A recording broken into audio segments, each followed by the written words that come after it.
song's been sung 1,000,000 times before. So please just sit and listen, cause it's too true to ignore. I said, no time to cry, it's time you dried your eyes, cause I'm leaving California behind. After crossing into Texas on our beeline for Austin, we realized that we were brushing up close to the Rio Grande River, separating the United States from Mexico. And it was just too tempting for us, so we turned off the main highway and headed down a combination of dirt roads and back roads and through some crops and fields. What do you think? Should we do it? Yeah, I don't see why not. So there we were, sitting ducks by the Border Patrol fence, needing to explain our way out of this one. A group of 6 or 7 surfers with surfboards standing next to the Rio Grande River that doesn't even have any water in it. I kind of thought it was funny because we were probably some of the first gringos that were caught trying to run the wrong way across the borders. But, you know, whatever. We got to see that little segment of El Paso that you'll never, ever have any reason to go to other than for what we were there for. But nonetheless, we made it there, and that was our intention, and we met that goal, and we were proud of it. Jeff Ward, afternoons 3 to 7 on News Radio 590 KLPJ.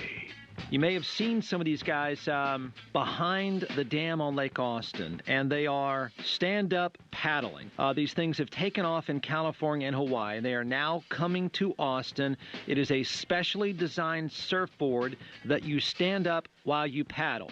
If you're in a different form of fitness, looking to try something new, do check it out.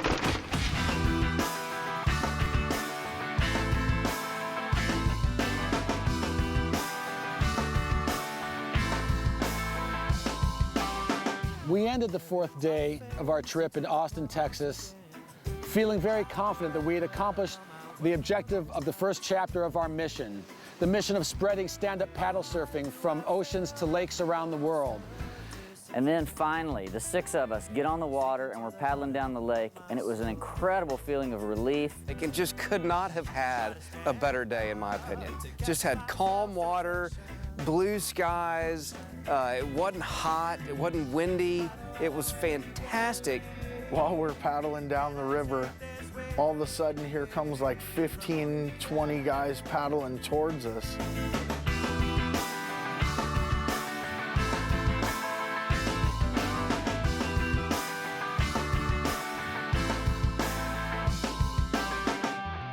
All right, so when we started this trip, we wanted to make sure that we introduced stand-up paddling to as many people as we could, bringing it from the coasts inland. And we have done that. We came here, we paddled in every kind of water there was between California and Austin. We paddled in rivers and lakes and duck ponds and swimming pools, and it worked out perfectly. So while the journey from Malibu to Austin may be over, the real journey, the journey of spreading stand-up paddle surfing from the oceans to the lakes, had only just begun.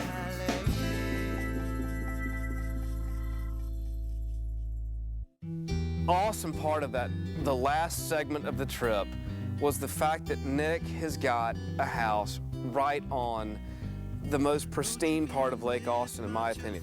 And to basically go from Malibu, California to Austin, Texas, and be able to paddle myself home was unreal. It went kind of fast. You know what the slowest part is? Driving through Texas. I think it's about the hugest place I've ever been. It was a good time, though. Great people, good fun. I mean, all in all, I think it worked out really nice, and I hope we get to carry it on. The trip was as good a surf trip as I could ask for. And like I said, I've surfed since I was 7, so I've been on every kind of surf trip you could imagine. Great group of guys. Reality is, if they asked me to go tomorrow, I'd get on that bus again tomorrow. I mean, for the rest of our lives, we'll remember a trip like that, you know, the way that whole thing rolled out and the different things we saw along the way and the places we paddled and skated and everything else. I mean, it's something you'll never forget.